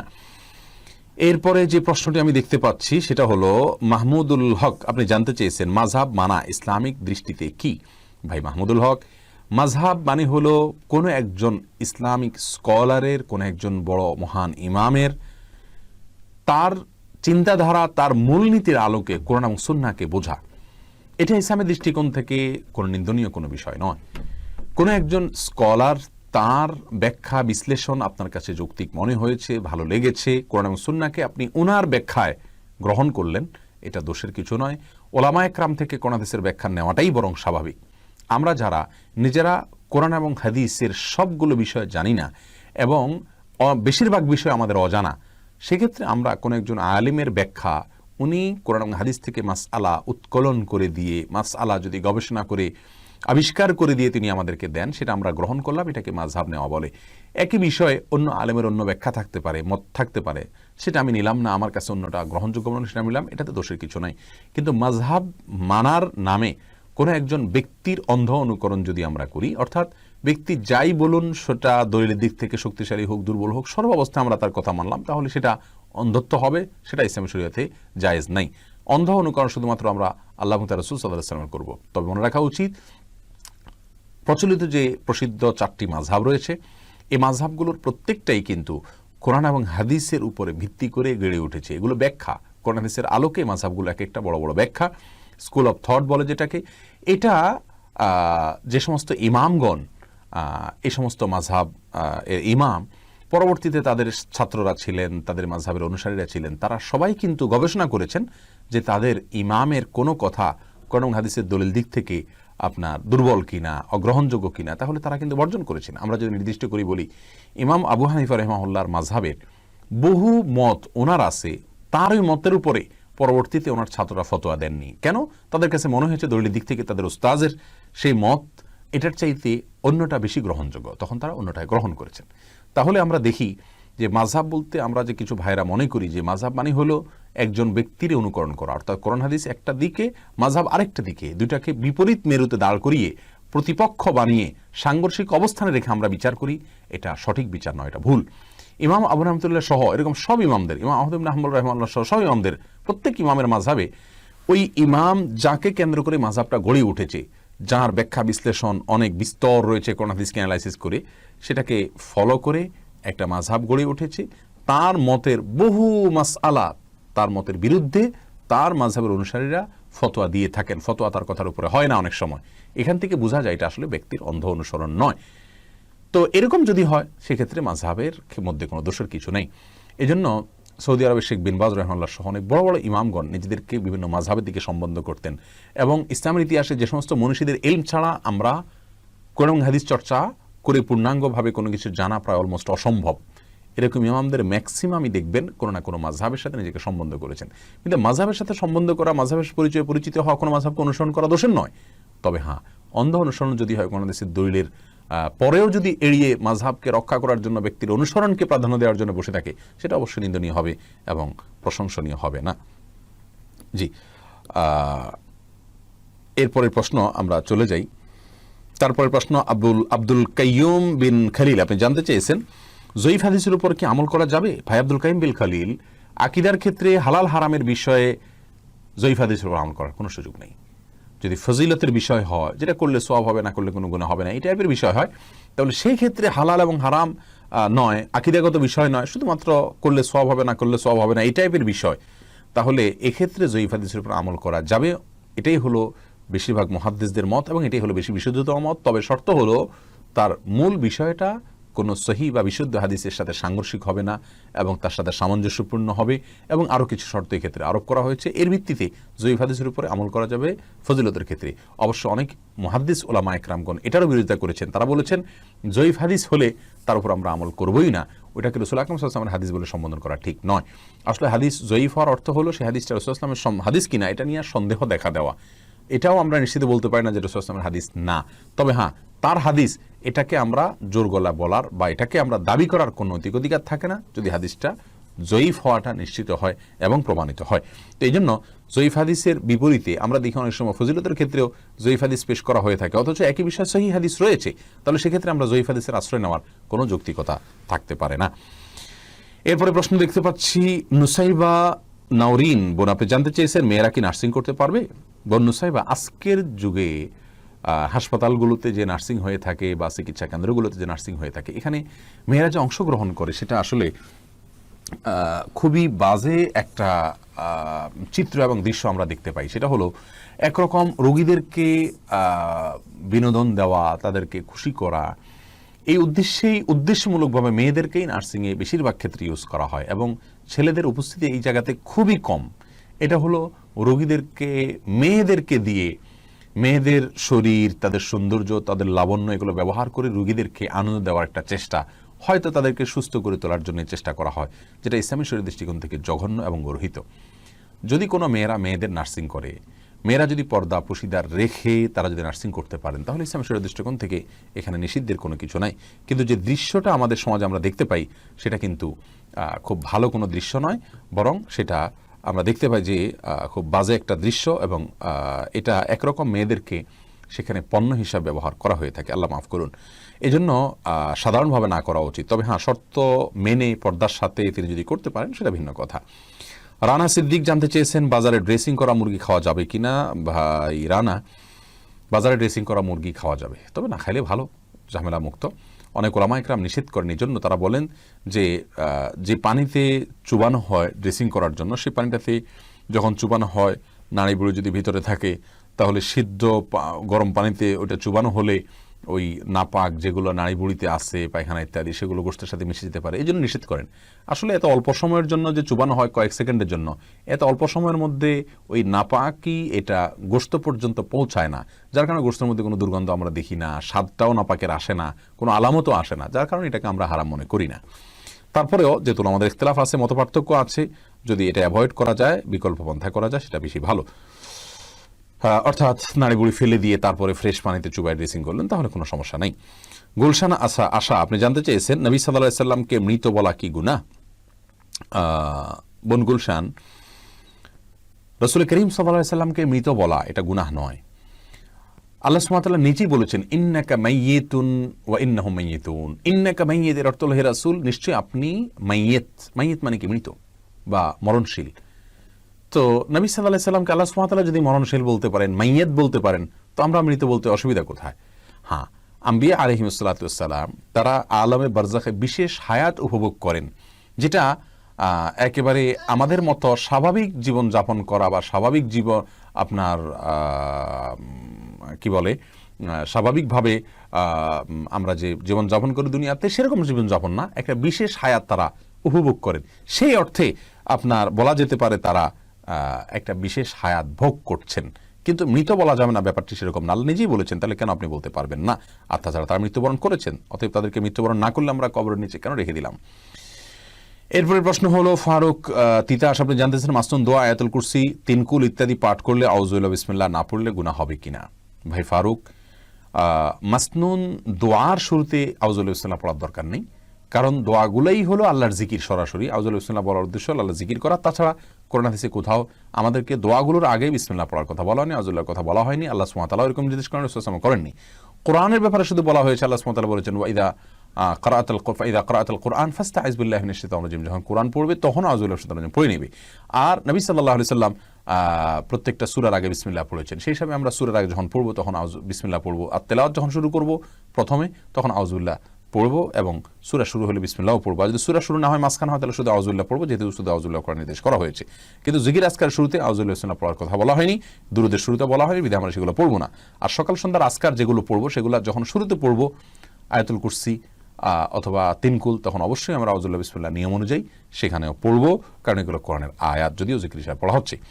এরপরে বোন ইসরাত জাহান আপনি জানতে চেয়েছেন মেয়েরা কি এসপি হতে পারবে, মানে চাকরি করতে পারবে কিনা। বোন ইসরাত, আমি আপনাকে একাডেমিক কথা বলবো যে পর্দাপোশিদার সাথে মেয়েদের জন্য এসপি হওয়া প্রায় অসম্ভব। যদি অসম্ভব হয় তাহলে আমরা বলবো এটা করা যাবে না। আপনি পর্দা মেনটেন করে নিজের দিন রক্ষা করা আপনার জন্য ফরজে আইন। এরপরে আপনি ইসলামের যদি কোনো খেদমত করতে পারেন এসপি হয়ে, তাহলে সেটা হলো সেকেন্ডারি কাজ। কিন্তু আপনার প্রাইমারি কাজ হলো আপনার নিজেকে রক্ষা করতে হবে গুনাহ থেকে। আল্লাহ বলেছেন কু আনফুসাকুম ওয়া আহলিকুম নারা, আগে নিজেকে বাঁচাও জাহান্নাম থেকে, এরপরে পরিবারকে বা অন্যদেরকে। অতএব আপনি নিজে এসপি হয়ে হতে গিয়ে যদি আপনি পর্দাপোশিদার মতো চলতে না পারেন, আপনাকে বিশেষ ড্রেস পরতে হয়, এবং সেক্ষেত্রে আপনি আপনার শরীরের অঙ্গ প্রত্যঙ্গগুলো দৃষ্টিকটুভাবে আপনার প্রকাশিত হয়, এবং আপনি অন্যদের সাথে কাজ করতে গিয়ে আপনার দায়িত্ব পালন করতে গিয়ে এই সমস্ত বিষয়ের মুখোমুখি হন, তাহলে ওটা জায়েজ হবে না। ইসলামী শরিয়া মেয়েদের এবং ছেলেদের কাজের ক্ষেত্রে বেশ কিছু নীতিমালা দিয়েছে, এটা আমাদের কল্যাণার্থেই দিয়েছে। প্রিয় দর্শক, এটাকে আজকের বিশ্ব হয়তো মোটেও আমলে নেয় না বা গ্রহণ করে না, কিন্তু আমি একজন মুসলিম হিসাবে আমাকে এগুলো খেয়াল করতে হবে। আল্লাহ তাআলা আমাদেরকে সেই তৌফিক দান করুন। এরপরে প্রশ্ন আমি দেখতে পাচ্ছি সুরাইয়া দিবা, আপনি জানতে চেয়েছেন দোয়া ইউনুস খতমের সময় কি প্রত্যেকবার বিসমিল্লাহ পড়তে হয় কিনা। প্রথম কথা হলো দোয়া ইউনুস খতম বলতে কোনো খতম নাই, তবে হ্যাঁ আল্লাহ সুবহানাহু ওয়া তাআলা কোরআনে কারীমে বলেছেন ইউনুস আলাইহিস সালাম যে দোয়া পড়েছেন লা ইলাহা ইল্লা আনতা সুবহানাকা ইন্নী কুনতু মিনাজ জালিমিন, এই দোয়ার আলোচনা করে আল্লাহ তাআলা শেষে বলেছেন ওয়া কাযালিকা নুনজিল মুমিনিন, একইভাবে আমি ঈমানদারদেরকে মুক্ত করে থাকি যেভাবে ইউনুসকে আমি এই দোয়া পড়ার মাধ্যমে মুক্ত করেছি। এই জন্য আমাদের কোনো বিপদ আপদে পড়লে আমরা দোয়া ইউনুস পড়তে পারি, এটা ভালো, প্রশংসনীয়। কিন্তু এটার খতম বলতে নির্দিষ্ট কোনো সংখ্যা, এত হাজার বার, 70,000 বার, 1 লাখ, 1.25 লাখ, এরকম কোনো সংখ্যা নির্দিষ্ট করা এটা উচিত নয়, কারণ ইসলামী শরিয়া কোথাও এটাকে নির্দিষ্ট করা হয়নি। আর দোয়া ইউনুসের আয়াত, এটা যদি দোয়া ইউনুস যদি কোরআন আয়াত, এই জন্য যখন প্রথমবার পড়বেন প্রথমবার আপনি আউযু বিল্লাহ পড়ে নেবেন, এরপরে যতবার পড়বেন আর আপনার আউযু বিল্লাহ কিছু পড়ার দরকার নেই। ইমরান হক বাপ্পি জানতে চেয়েছেন বাবা মা যদি দায় রাখতে না দেন তাহলে করণীয় কি। ভাই ইমরান, আমরা বাবা মার কথা শুনবো, অবশ্যই শুনতে হবে। আল্লাহ সুবহানাহু ওয়া তাআলা নিজেই বলেছেন বাবা মার কথা মান্য করতে এবং তাদের প্রতি সদাচরণ করতে। আল্লাহ সুবহানাহু ওয়া তাআলা বলেছেন ওয়াবিল ওয়ালিদাইনি ইহসানা, কিন্তু সে আল্লাহ যিনি নির্দেশ করেছেন তারই রাসূল সাল্লাল্লাহু আলাইহি ওয়াসাল্লাম আমাদেরকে বলেছেন লা তাআতা লি মাখলুকিন ফি মাসিয়াতিল খালিক, বা আমার কথা শুনবো, নির্দেশ মানবো, তবে যতক্ষণ পর্যন্ত তারা আমাদেরকে আল্লাহ এবং তার রাসূলের বিরুদ্ধে যেতে না বলবেন। তারা যদি আল্লাহ এবং তার রাসূলের বিরুদ্ধে যেতে বলেন তখন আর আমরা বাবা মার কথা শুনবো না, কারণ আমাদের সৃষ্টিকর্তা যিনি আমাদেরকে সৃষ্টি করেছেন তার অবদান বাবা মার চাইতে অনেক বেশি। বাবা মা তো আমাদের সৃষ্টিকর্তা নন, বিধায় ইসলামী শরিয়ার সুস্পষ্ট কোনো বিধানের বিরুদ্ধে কোনো অন্যায় করতে যদি বাবা মা নির্দেশ করেন তাহলে সেটা মানা যাবে না। দায়ী যদি বাবা মা রাখতে নিষেধ করেন তাহলে বাবা মার সেই নিষেধকে মানা যাবে না, তবে তাদের সাথে ব্যবহারও খারাপ করা যাবে না। অত্যন্ত বিনয়ের সাথে নিজের আদর্শের জায়গা থেকে একজন ঈমানদার হিসাবে দায়ী রাখার অপরিহার্যতা আর জায়গাটা তাদেরকে পরিষ্কার করে বোঝানোর চেষ্টা করতে হবে। আল্লাহ তৌফিক দান করুন। এরপরে প্রশ্ন করছেন বোন মাহবুবা তাজরিন, আপনি জানতে চেয়েছেন ওষুধ কোম্পানির গিফট নেওয়া জায়েজ আছে কিনা। আমি ডাক্তার। বোন মাহবুবা, খুবই জটিল এই প্রশ্নটি, আমরা এর আগে বারবার উত্তর দিয়েছি। ওষুধ কোম্পানি ডাক্তারদেরকে বিভিন্ন রকমের গিফট দিয়ে থাকেন, এগুলো আসলে উৎকোচ হিসাবে দেওয়া হয়ে থাকে আমরা জানি, আর উৎকোচ হিসাবে এগুলো গ্রহণ করা জায়েজ নাই। আপনার কাছে কোনো পেশেন্ট যখন আসেন নির্দিষ্ট সময়ের জন্য, ওই সময়টাতে আপনাকে ভিজিট দিয়ে তিনি কিন্তু আপনাকে এক ধরনের ভাড়া নিয়ে নেন। এই টাইমটাতে আপনি তার চিকিৎসার জন্য যা কল্যাণকর সেটা পরামর্শ দেওয়া আপনার কর্তব্য। আপনি এখানে যদি অন্য কারোর স্বার্থ খেয়াল করেন তাহলে আপনি এই লোকটার টাকার সাথে বেইমানি করলেন, প্রতারণা করলেন, যেটা আপনার জন্য জায়েজ নেই। এই আদর্শের জায়গাটি আমাদের চিকিৎসক ভাই বোনদের খেয়াল করা উচিত। ওষুধ কোম্পানিগুলো যে সমস্ত গিফট ইত্যাদি দিয়ে থাকে, এগুলো দেওয়ার একটা বড় উদ্দেশ্যই থাকে তাদের ওষুধগুলো আপনি যাতে সাজেস্ট করেন বা লেখেন, এবং তারা দাঁড়িয়ে দাঁড়িয়ে বাইরে চেকও করে অনেক সময়, এবং ডাক্তাররা এগুলো করেও থাকেন আমাদের সমাজ বাস্তবতা আমরা জানি। অতএব এই সমস্ত কারণে সমস্ত গিফটকে অ্যাভয়েড করা, এটা হলো একজন ইমানদার, একজন মুত্তাকি ডাক্তারের জন্য কর্তব্য। তবে কোনো গিফট যদি এমন হয়, কোনো ওষুধ স্যাম্পল হিসাবে দিল, সেটা শুধুমাত্র আপনার ওই ওষুধ নতুন আসছে বা ওষুধ সম্পর্কে ধারণা নেওয়ার জন্য বা ওইটার আপডেট কোনো ভার্সন আছে সেজন্য আপনার কাছে পৌঁছাইছে, তাহলে ওই স্যাম্পলটা আপনি নিতে পারবেন, এটা ঠিক আছে। কিন্তু এর বাইরে যদি কোনো স্যাম্পল আপনাকে দেওয়া হয় উৎকোচ হিসাবে ওষুধ, তাদের ওষুধগুলো সাজেস্ট করার জন্য, তাহলে এটা আপনার জন্য নেওয়া জায়েজ হবে না। কেন জায়েজ হবে না? কারণ আপনি তাদের এই ঔষধ নিয়ে বা তাদের গিফট নিয়ে তাদের পক্ষে আপনি লিখবেন, যেটা লিখতে গিয়ে হয়তো ওই রোগীর স্বার্থ রক্ষা নাও হতে পারে। আর যদি বলেন যে রোগীর কোনো ক্ষতি হবে না, রোগীর কোনো স্বার্থ নষ্ট হবে না, তারপরেও আপনাকে ওই সময়টা রোগী আপনাকে টাকা দিয়ে নিয়েছে, এটা এনটাতে আপনি আরেকজনের ও কাজ করছেন, ব্যাপারটা এরকম দাঁড়ায়। এই জন্য বিষয়টা আসলে অনৈতিক হয়ে যায়, অন্যায় হয়ে যায়। আল্লাহ তাআলা আমাদেরকে হেফাজত থাকার তৌফিক দান করুন। এরপরে প্রশ্ন দেখতে পাচ্ছি, শিলু আপনি জানতে চেয়েছেন মহিলাদের হায়েজের সময় কি কোরআন তেলাওয়াত করতে পারবে? বোন শিলু, এটা নিয়ে ওলামা একরামের মধ্যে মত পার্থক্য রয়েছে। অনেক ওলামাগণ বলেছেন কোরআন তেলাওয়াত মাসিক অবস্থায় মা বোনরা করতে পারবেন, কারণ কোরআনে কারিমের এই রাসূল করিম সাল্লাল্লাহু আলাইহি ওয়াসাল্লামের হাদিসের কোথাও স্পষ্ট করে নিষেধাজ্ঞা বর্ণিত হয়নি। মহিলা সাহাবীরা অনেকেই ছিলেন, কিন্তু কোনো জায়গায় নবী সাল্লাল্লাহু আলাইহি ওয়াসাল্লাম নিষেধ করেছেন স্পষ্টভাবে, এটা জানা যায়নি। হায়েজ অবস্থায়, মাসিক অবস্থায় তাওয়াফ করতে পারবেন না এবং কোরআন স্পর্শ করতে পারবেন না, সালাত পড়তে পারবেন না, সিয়াম পড়তে পারবেন না। এর বাইরে স্বামী স্ত্রীর সহবাস করতে পারবেন না, আর সব কিছু করতে পারবেন, কারণ নিষেধ নেই। আবার এর বিপরীতে কোনো কোনো আসার দ্বারা নিষেধাজ্ঞার প্রমাণ করে থাকেন অনেক ওলামা ইকরাম, তারা বলেন যে পড়া যাবে না। এই মতটা বরং জামহুরের মত, অর্থাৎ পড়া যাবে না। তো এজন্য না পড়ে আপনি যদি তেলাওয়াত শুনেন সেটা হবে সবচেয়ে নিরাপদ। আর যদি আপনি হাফেজা হন, হিফজের ছাত্রী হন, অথবা কোরআন মুখস্থ আছে আপনার, সে অংশ ভুলে যাবেন মনে হয়, যদি আপনি নিয়মিত এভাবে আপনার পিরিয়ডের সময়টা বাদ দেন, তাহলে সেক্ষেত্রে আপনার জন্য বিশেষ ওজরের কারণে জায়েজ হতে পারে ইনশাআল্লাহ বিদিনা। কিন্তু নিরাপদ হলো না তেলাওয়াত করে এই টাইমটাতে শোনা। যদিও দলিলের দিক থেকে বেশি শক্তিশালী মনে হয় প্রথম মতটাকে, কিন্তু নিরাপদ হলো দ্বিতীয় মতটা, বিধায় না তেলাওয়াত করে শোনাটাই উচিত এবং বেশি উত্তম। আল্লাহু আ'লাম বিসওয়াব।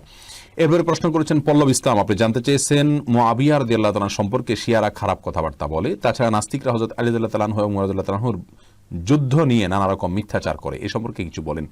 ভাই পল্লব, সংক্ষিপ্ত ভার্সনের এই প্রশ্নোত্তর সেশনে আমরা খুবই ছোট ছোট প্রশ্ন উত্তর দিয়ে থাকি।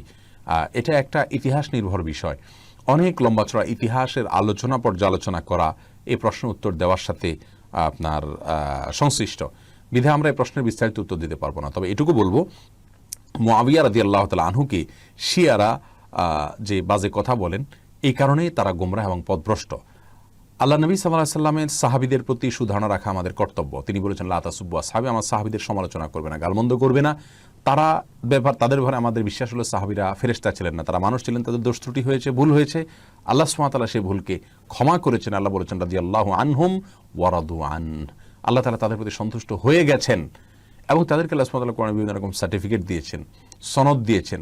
নবী আলাইহিস সালাম তাদের সম্পর্কে অনেকগুলো হাদিস বর্ণনা করেছেন, অনেকগুলো কথা বলেছেন, যেগুলো দ্বারা বোঝা যায় তাদের সমালোচনা করা আমাদের জন্য জায়েজ নাই, বিধায় আমরা করব না। তারা মানুষ ছিলেন, ভুল হয়েছে, আল্লাহ তাআলা আগাম ঘোষণা দিয়েছেন ক্ষমার, আমাদের কোনো সমস্যা থাকার কথা নয় সে বিষয়ে, বিধায় আমরা এই বিষয়ে বিস্তারিত আর কথা বলতে পারছি না। জান্নাত জাহান, আপনি প্রশ্ন করেছেন কোরআন শরীফ তেলাওয়াত করার সময় দুই পা গুটিয়ে বসে তেলাওয়াত করতে পারবো কিনা? পারবেন, কোনো অসুবিধা নেই। কোরআন শরীফ তেলাওয়াত করার সময় আপনাকে দোজানো হয়ে মাটি সালাতের সময় যেভাবে বসেন সেভাবে বসতে হবে এমন কোনো শর্ত নাই।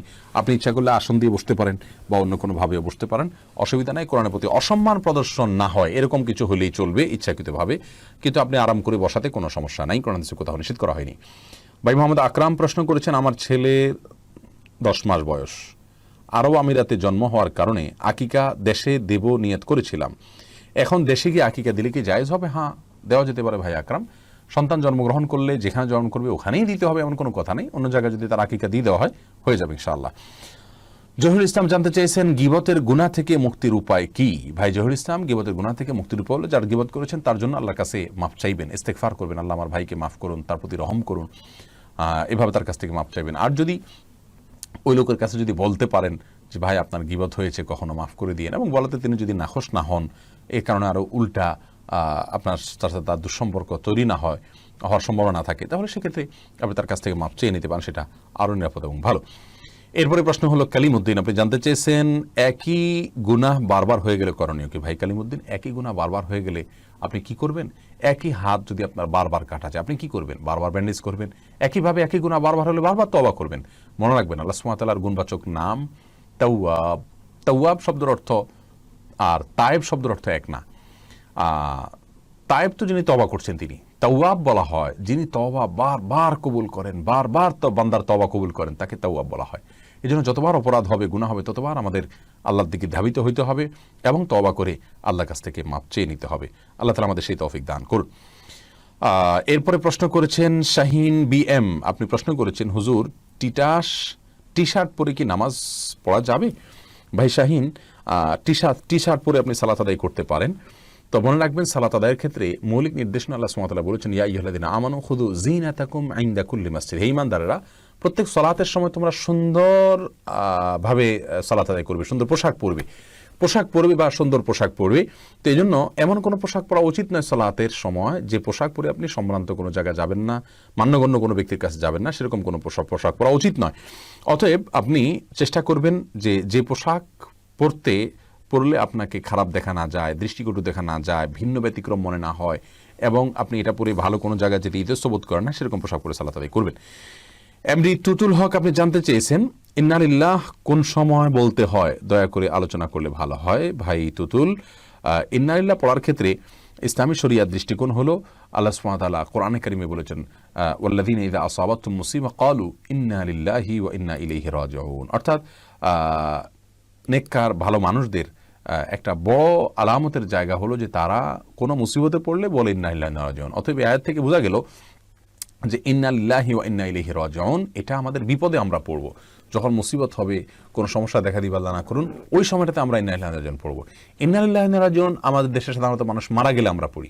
কেউ কোনো বিপদে ইন্না লিল্লাহি পড়লে বলে কি কেউ কি মারা গেছে, তার মানে মানুষ মনে করে যে ইন্না লিল্লাহি শুধু মারা গেলেই পড়তে হয়। এটা ভুল ধারণা। আমরা ইন্না লিল্লাহি ওয়া ইন্না ইলাইহি রাজিউন পড়ব যেই কোনো বিপদ দেখা দিলেই আমরা ইন্না লিল্লাহি পড়তে পারি। এটাই কোরআনের নির্দেশনা যে কোনো মুসিবতে। শাহনাজ হাফেজ, আপনি জানতে চাইছেন ছোট বাচ্চারা বিছানায় পেশাব করলে তা শুকিয়ে গেলেও কি বিছানা অপবিত্র থাকবে? ছোট বাচ্চারা যদি বিছানা পেশাব করে, এক্ষেত্রে মনে রাখতে হবে ছেলে বাচ্চা যদি হয় তাদের পেশাবের ক্ষেত্রে কিছুটা ছাড় রয়েছে। ছেলে বাচ্চা যদি হয় আর সে যদি মায়ের দুধের উপরে সম্পূর্ণ নির্ভরশীল থাকে এবং তার মধ্যে যদি অন্য কোনো কিছু যদি সে না খায়, বাহিরের কোনো কিছু খাদ্য হিসাবে সে গ্রহণ না করে, তাহলে সেক্ষেত্রে এই বাচ্চার পেশাবের উপরে শুধুমাত্র পানি ছেটা দিয়ে দিলে সেটা পাক হয়ে যাবে। আর যদি মেয়ে বাচ্চা হয় তাহলে সেক্ষেত্রে পরিপূর্ণভাবে ধুইতে হবে। এটা হাদিস দ্বারা এই ব্যবধান এবং পার্থক্যটা সুস্পষ্টভাবে প্রমাণিত। এখানে কেউ যদি বলেন যে মেয়েদের পেশাবের ক্ষেত্রে এই তারতম্য কেন করা হয়েছে, মেয়েদের প্রতি বৈষম্য কিনা, আমরা বলবো না। মেয়েদের পেশাব হয়তো তার ভেতরে কোনো এমন কোনো দিক রয়েছে পেশাবের যেটা হয়তো আমরা এখনো জানি না, অথবা বিজ্ঞানী হয়তো জানতে পারেন, যার কারণে এটা ধোয়াটা জরুরি করা হয়েছে। সেটাতে দুর্গন্ধের বিষয় থাকুক অথবা অন্য কোনো ক্ষতিকর কোনো কিছু থাকুক যেটা আমাদের কাছে অজানা, কিন্তু ইসলামী শরিয়াত নির্দেশ করেছে, নিশ্চয়ই এর ভিতরে কোনো না কোনো কল্যাণ আছে। আমরা দেখি ইসলামী শরিয়ার নির্দেশকে পালন এবং মান্য করার ভেতরেই কল্যাণ নিহিত আছে। এরপরে প্রশ্ন আমরা দেখতে পাচ্ছি এমডি আরিফিন, আপনি জানতে চেয়েছেন তাসবিহ দিয়ে জিকির করা কি বিদআত? ভাই আরিফিন, এটা অনেক বন্ধুরা আমাদের বলে থাকেন, তাসবিহ গতানুগতিক যে মালা পাওয়া যায় দানার, এটা ব্যবহার করে তাসবিহ পড়াকে বিদআত বলা হয়। কিন্তু আমরা বিনয়ের সঙ্গে এর সঙ্গে দ্বিমত পোষণ করছি। এটাকে আমরা বিদআত বলবো না। কারণ হলো বিদআত বলা হয় কোনো কিছুকে যখন ইসলামের কাজ মনে করে বা সওয়াবের কাজ মনে করে বা সুন্নাহ মনে করে, ইসলামের কোনো নির্দেশ মনে করে করা হয়, অথচ সেটা সেরকম না, এটাকে বিদআত বলা হয়। যেটাকে ফার্সি ভাষায় মুফতি ফয়জুল্লাহ রহমাহুল্লাহ নামে একজন বড় মনীষী ছিলেন চট্টগ্রামে, বেদাহাতের বিরুদ্ধে বড় সোচ্চার একজন মনীষী ছিলেন। তিনি তার একটি কিতাবে, ফার্সিতে লেখা রচিত অনেক আগের একটা কিতাবে তিনি লিখেছেন, একটা ছন্দের মাধ্যমে বেদাতের পরিচয় দিন চমৎকারভাবে। তিনি বলেছেন গায়রে দীরা দি সুমুরদান বেদাত, অর্থাৎ যেটা দিন না সেটাকে দিন মনে করা, এটা বেদাত। এখন আসুন, তাসবিহ গণনা করা, এটাকে আলাদা কেউ দিন মনে করে? আমাদের দেশে যারা তাসবিহ ব্যবহার করেন, তাসবিহ দানাতে মানে মালাতে তাসবিহ আপনার পড়ে থাকেন গনে গনে, এই মালা গুনলে সওয়াব হবে বেশি, এরকম কেউ মনে করে? অথবা মালাতেই গুনতে হবে, অন্য কিছু গুনতে পারবে না, এরকম কেউ মনে করে? বা মালাতে গুনলে বিশেষ কোনো ফজিলত আছে, এরকম কেউ মনে করে? এরকম কেউ আমার দৃষ্টিতে, আমার জানা মতে কেউ মনে করে না। তাহলে এটাকে সে দিন বানাই নাই, তাহলে আপনি এটাকে কিভাবে বিদআত বলছেন? হ্যাঁ, আমরা এটা অবশ্যই বলবো, এই মালা ব্যবহার করার চাইতে হাতের কর ব্যবহার করা সুন্নাত সম্মত, এটা উত্তম। বড়জোর আমরা মালার ব্যবহারকে সুন্নার খেলাফ বলতে পারি। যদিও কোনো কোনো সাহাবীরা খেজুরের বিচি বা অন্য কিছুকে তাসবিহ গণনার জন্য ব্যবহার করেছেন দ্বারা জানা যায়। অতএব সেই হিসাবে পরিপূর্ণ আমরা এটাকে বেদাত তো বলার প্রশ্নই ওঠে না, সুন্নাহ বিরোধীও পরিপূর্ণ বলতে পারি না। তবে হ্যাঁ, নবী সাল্লাল্লাহু আলাইহি সাল্লাম বলেছেন হাতের যে করগুলো মানুষ জিকিরের জন্য ব্যবহার করে এগুলো কিয়ামতের ময়দানে উজ্জ্বল হবে, এগুলো জ্বলতে থাকবে, আলোর কাজ দিবে, বিধায় এই করের মধ্যে গুনতে পারলে সেটা ভালো। কেউ যদি এখানে স্মরণ রাখতে না পারেন, তাসবিহের মালা ব্যবহার করেন, সেক্ষেত্রে এটাকে আমরা বেদাত বলবো না, অনুত্তম বলবো বড়জোর। আল্লাহ তাআলা বুঝার তৌফিক দান করুন। এরপরে প্রশ্ন করেছেন বোন আসমা রহমান আসমা, আপনি জানতে চেয়েছেন জায়নামাজে বসে ওয়াদা করলে আবার সে ওয়াদা ভেঙে ফেললে কি গুনাহ হবে? বোন আসমা রহমান, জায়নামাজে বসে ওয়াদা করা আর স্বাভাবিকভাবে ওয়াদা করা দুইটার ভিতরে তেমন কোনো পার্থক্য নেই। আপনি জায়নামাজের বাইরে বসেও যদি ওয়াদা করেন সেটা আপনাকে রক্ষা করতে হবে, খেলাফ করলে গুনাহ হবে। আল্লাহ সুবহানাহু ওয়া তাআলা সফল মুমিনদের যে সমস্ত গুণের কথা আলোচনা করেছেন কোরআনে কারিমের ভিতরে, তার ভিতরে একটা এটাও যে তারা যা বলে সেটা রক্ষা করে। অতএব আপনি যেটা বলবেন সেটা রক্ষা করতে হবে। আল্লাহ বলছেন ইয়া আইয়ুহাল্লাযীনা আমানু লিমা তাকুলুনা মা লা তাফআলুন, যেটা তোমরা করবে না এটা কেন বলো? ওয়াদা করবেন, যেটা করবেন সেরকম ওয়াদা করবেন। কোনো অ্যাক্সিডেন্টলি আপনি সেটা করতে পারলেন না, ভিন্ন কথা। কিন্তু জায়নামাজে বসে ওয়াদা করলে যা, জায়নামাজ ছাড়া অন্য জায়গায় ওয়াদা করলেও তা ভিন্ন কোনো বিষয় নয়। সর্বাবস্থায় ওয়াদা রক্ষা করা জরুরি। আহমদুল্লাহ আবদুল্লাহ, সরি আপনি আমাকে সম্বোধন করে বোধহয় বলেছেন বাড়িতে ফরজ নামাজ পড়লে একামত দিতে হবে কি? হ্যাঁ ভাই, যদি আপনি একাকী ফরজ সালাত আদায় করেন, অন্য কেউ জামাতে শরীক হতে পারবে সে সম্ভাবনা থেকে আপনাকে জোরে জোরে একামত দিয়ে তারপরে সালাত আদায় করা উচিত। কোনো একটি বর্ণনা দ্বারা বোঝা যায়, হাদিসে কুদসিতে আসছে, একজন ব্যক্তি কোনো এক জায়গায় রাখাল, তিনি একাকী দাঁড়িয়ে আজান দিচ্ছেন এবং একামত দিয়ে সালাত আদায় করছেন। তার আশা যদি কেউ শরীক হয় তার সাথে, যদিও কেউ সেখানে দেখছেন না আপাতত তাকে, তারপরও তিনি করেছেন, এ ব্যক্তির জন্য বিশেষ ফজিলতের কথা রয়েছে হাদিসে কুদসিতে। যার কারণে আমরা বলি বাসায়ও যদি আপনি একাকী সালাত আদায় করেন, কোনো কারণে জামাত চলে গেলে মসজিদে আপনি একামত দিয়ে নেবেন এবং এমনভাবে পড়বেন যাতে কেউ আপনার সাথে সম্ভব হলে শামিল হতে পারে। এরপরে প্রশ্ন বুলবুল তানিম, আপনি জানতে চেয়েছেন মহিলারা বাড়িতে নামাজের বিছানা নামাজ পড়ে অনেক সময় বিছানার কর্নার ভাঁজ করে রাখে, তা না হলে শয়তান নাকি দাঁড়িয়ে যায় বিছানায়, কোরআনে সুন্নাহ ভিত্তিক কতটুকু সঠিক কথাটি? ভাই বুলবুল, বাড়িতে নামাজের বিছানা নামাজ পড়ার সময় কর্নার ভাঁজ করে রাখা, শয়তান দাঁড়াবে সেই ভয়ে, এটা কুসংস্কার। এর সাথে ইসলামের শরীয়তের কোনো সম্পর্ক নাই। কোরআন হাদিসে কোথাও বলা হয়নি যে কেউ সালাতের জন্য দাঁড়ালে তার জানামাজটা যদি বড় হয় তার কোনায় শয়তান দাঁড়াবে, এরকম কোনো কথা নেই। জামাতবদ্ধ সালাতে পুরুষরা যখন পাশাপাশি দাঁড়িয়ে সালাত আদায় করবেন তখন কাতারের মধ্যখানে যদি ফাঁকা থাকে সেখানে শয়তান দাঁড়ায়, এটা হাদিস দ্বারা বোঝা যায়। এজন্য মানে নির্দেশ করা হয় ওয়ালা তাদাউল ফুরুজাত লিশায়াতিন, অর্থাৎ শয়তানের জন্য কোনো মাঝখানে ফাঁকা জায়গা রাখবে না। কিন্তু জায়নামাজের বা মুসাল্লার কোনাকাংশিতে শয়তান দাঁড়ায় এরকম কোনো কথা ইসলামী শরিয়ার কোথাও নাই, কোরআন হাদিসের কোথাও বলা হয়নি, বিধায় এটি ভিত্তিহীন কথা। এরপরে প্রশ্ন করেছেন পেসিমিস্টিক ম্যান, আপনি আইডি থেকে প্রশ্ন করেছেন যে বক্তারা মিথ্যা ও বিভ্রান্তিকর তথ্য দেয় তাদেরকে কি করব? ভাই, যে সমস্ত বক্তারা মিথ্যা এবং বিভ্রান্তিকর তথ্য দেয় আপনাদের দায়িত্ব হবে সে সমস্ত বক্তাদেরকে বর্জন করা। তাদের আলোচনা শুনবেন না, অনলাইনে শুনবেন না, অফলাইনে শুনবেন না, তাদেরকে প্রমোট করবেন না এবং অন্যদেরকে সাবধান করবেন যারা মানুষের দিন এবং ঈমান নিয়ে ছিনিমিনি খেলে, এটাকে পেশা হিসাবে নিয়েছে এবং সময় পাস করে, মিথ্যা কথা বলে, প্রতারণা করে, গালমন্দ করে, সমালোচনা করে, উম্মার ভেতরে বিভক্তি ছড়িয়ে এই সমস্ত মানুষদেরকে বর্জন করা আমাদের কর্তব্য এবং তাদের উপরে আমাদের সচেতনতা সৃষ্টি করা কর্তব্য। তো অবশ্যই সেটা করতে গিয়ে যেন আবার আরেক বিভক্তির দুয়ার না খুলি এবং আমরা যেন আবার বাজে কোনো শব্দ, বাজে কোনো বাক্য, বাজে কোনো কথা, উক্তি এগুলো যেন না করি। সোশ্যাল মিডিয়াতে একে অন্যের বিরুদ্ধে আক্রমণ করতে খুব বাজে একটা পরিবেশ অনেক সময় দেখা যায়, সেরকম কেন কিছু যেন না হয় সেদিকে খেয়াল করতে হবে ইনশাআল্লাহ বিইذনিল্লাহ। এরপরে আলামিন প্রশ্ন করেছেন আপনি, আমার ইসলামিক আলোচনা খুব ভালো লাগে, এমনকি আমি চেষ্টা করি দান সদকা করতে, মানুষের সাথে ভালো ব্যবহারও করি এবং রমজানে রোজা এবং অন্যান্য ইবাদতও করি, তবে আমার নামাজে অলসতা হয়, কেন এমন হয়? ভাই আলামিন, আপনি সালাতের অলসতা দূর করবার জন্য সালাতের গুরুত্ব সম্পর্কিত বিভিন্ন আলোচনা আছে, এগুলো শুনুন। আমাদের একটা আলোচনা আমাদের ইউটিউব চ্যানেলে আসুন্নাহ ফাউন্ডেশন নামে সেখানে আছে, হয়তো গত এক মাসের ভিতরে আপলোড হয়েছে, আপনি শুনতে পারেন। আরও বিভিন্ন আলোচনা ওলামা ইকরামে শুনুন, ইনশাআল্লাহ আপনার গুরুত্ব বাড়বে। কোরআন এবং হাদিস থেকে সরাসরি সালাতের গুরুত্বের আয়াত এবং হাদিসগুলো নিজে নিজে সরাসরি পড়ুন, এটা আপনার ভিতরে খুব বেশি প্রভাব ফেলবে ইনশাআল্লাহ। সেই সাথে যারা নেককার, মুত্তাকি, পরহেজগার, আল্লাহর ভয় আছে, হালাল হারাম বেঁচে চলেন এবং নিয়মিত জামাতের সাথে 5 ওয়াক্ত সালাত আদায় করার অভ্যাস আছে, এই সমস্ত মানুষদের সাথে উঠা বসা করুন, তাদেরকে বন্ধু হিসাবে গ্রহণ করুন এবং গুনাহের রাস্তা থেকে সরে আসুন। ইনশাআল্লাহ আপনার ভিতরে যে সমস্যা আপনি দেখছেন এটা দূর হয়ে যাবে। এরপরে প্রশ্ন দেখতে পাচ্ছি আবতাহি এরদোগান, আপনি প্রশ্ন করেছেন ওমরা বন্ধ করা মানে কি কিয়ামত, এটা কি ঠিক? না, এটা ভিত্তিহীন কথা। ওমরা বন্ধ করার সাথে কিয়ামতের কোনো সম্পর্ক নাই। কোরআন এবং সুন্নাহর কোথাও কিয়ামতের আলামত হিসাবে ওমরা বন্ধ হয়ে যাবে এরকম কোনো কথা বলা হয়নি। বিধায় ওমরা বন্ধ হয়ে গেলে কিয়ামত হবে এমন কোনো কথা নেই। ওমরা এর আগে বহুবার বন্ধ হয়েছে।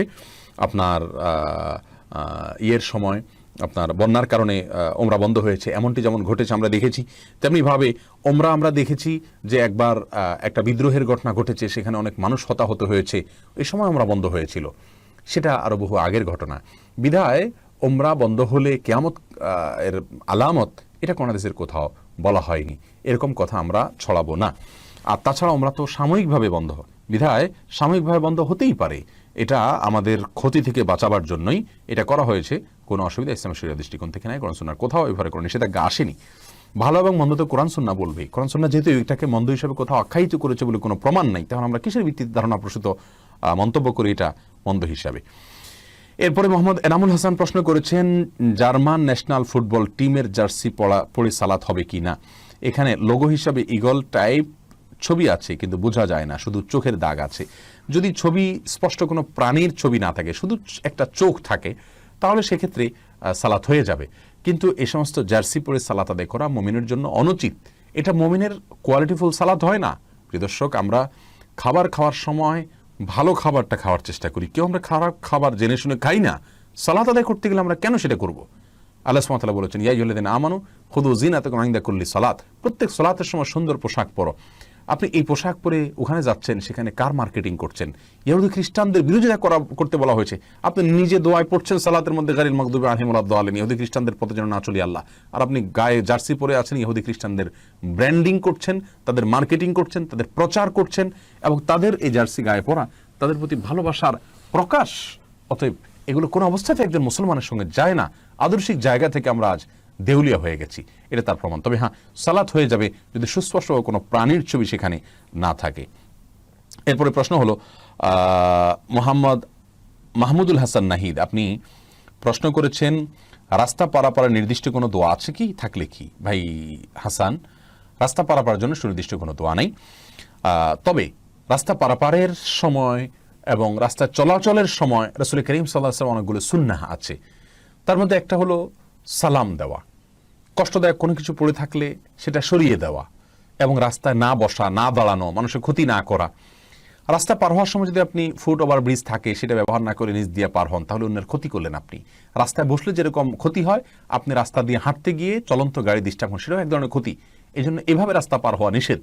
আপনি যদি রাস্তা পার হতে গিয়ে কারোর মুখোমুখি হন, তাকে সালাম পেশ করবেন, এটা আপনার জন্য কর্তব্য। সৎ কাজের আদেশ দেওয়ার সুযোগ থাকলে ওই চান্সে আপনি দিবেন, অসৎ কাজ দেখলে সেটাকে বাধা প্রদান করার সুযোগ থাকলে সেটাও আপনি করবেন। এগুলো সব রাস্তা চলাচলের আদব, রাস্তা পার হওয়ার আদব।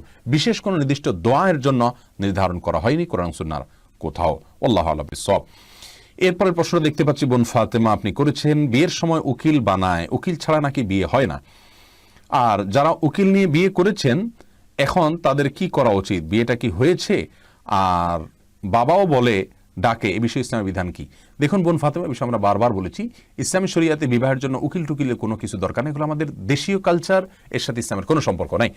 বিবাহ অভিভাবক দিবেন, অভিভাবক থাকতে সেখানে আরেকজন উকালতি করা এটা হাস্যকর, অযৌক্তিক এবং ইসলামী দৃষ্টিকোণ থেকে এটা অনুমোদিত বিষয় নয়।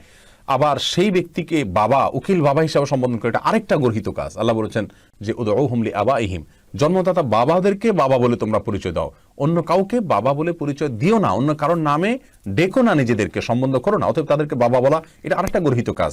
আবার তাদের সাথে পর্দার বিধান মানা হয় না, লঙ্ঘন করা হয়, সেটা আরেকটা গর্হিত কাজ। বিদেশ সমস্ত গর্হিত কাজ থেকে আমাদের বেঁচে থাকা উচিত। আল্লাহ আমাদের তৌফিক দান করুন। আর যাদের উকিল বাবার মাধ্যমে বিয়ে হয়েছে, তাদের বিয়ে হয়ে গেছে আলহামদুলিল্লাহ, বিয়ে হয়নি আমরা সেটা বলবো না, কিন্তু এটাকে আস্তে আস্তে আমাদের বর্জন করা উচিত, এই কালচারটাকে। এরপরে প্রশ্ন আমি দেখতে পাচ্ছি সাইদ সাকিব আহমেদ, আপনি জানতে চেয়েছেন একজন লেখকের নাম বলবেন যার ইসলামিক বই পড়তে পারি। অনেক লেখকের কথাই আমরা বলতে পারি, এর ভিতরে সর্বপ্রথম এবং সবার আগে বলবো যার কথা, তিনি হলেন আমাদের সকলের প্রিয় এ যুগের অন্যতম আদর্শ হিসাবে যাকে আমরা মানতে পারি, অন্তত যার দাওয়ার পদ্ধতিকে আমরা মানে দেখে শিখতে পারি, তিনি ছিলেন ডক্টর খন্দকার আব্দুল্লাহ জাহাঙ্গীর রহমাল্লাহ। স্যার রহমাল্লাহর বইগুলো, শেখের বইগুলো আপনারা কিনে পড়তে পারেন, আসুন্নাহ পাবলিকেশনস থেকে প্রকাশিত হয়, এবং সেগুলোর জন্য আমাদের পেজ থেকেও আপনারা সহায়তা নিতে পারেন। আমরাও আপনাদের হেল্প করতে পারি স্যার রহমাল্লাহর বইগুলো পাওয়ার ব্যাপারে। এর বাইরে বর্তমান যুগে তরুণদের মধ্যে ঈমানকে জাগ্রত করবার জন্য আমাদের প্রিয় স্নেহভাজন আরিফ আজাদ সহ আরও বিভিন্ন ভাইদের বইগুলো আছে, ডক্টর শামসুল আরফিন সহ আরও অনেকের বই আছে, যে বইগুলো আমরা পড়তে পারি নিয়মিতভাবে। সেগুলো আমাদের ঈমানের খোরাক যোগাবে ইনশাআল্লাহ বিইذনিল্লাহ। আল্লাহ তাআলা আমাদের সবাইকে ঈমানকে জাগ্রত করার তৌফিক দান করুন। এরপরে জেহাদি নারী এই আইডি থেকে প্রশ্ন করেছেন, পর্দার ব্যাপারে পুরুষ এবং মহিলাদের কিছু উপদেশ দিলে উপকৃত হব। দেখুন বোন, পর্দার বিধানটি মানা ফার্জ।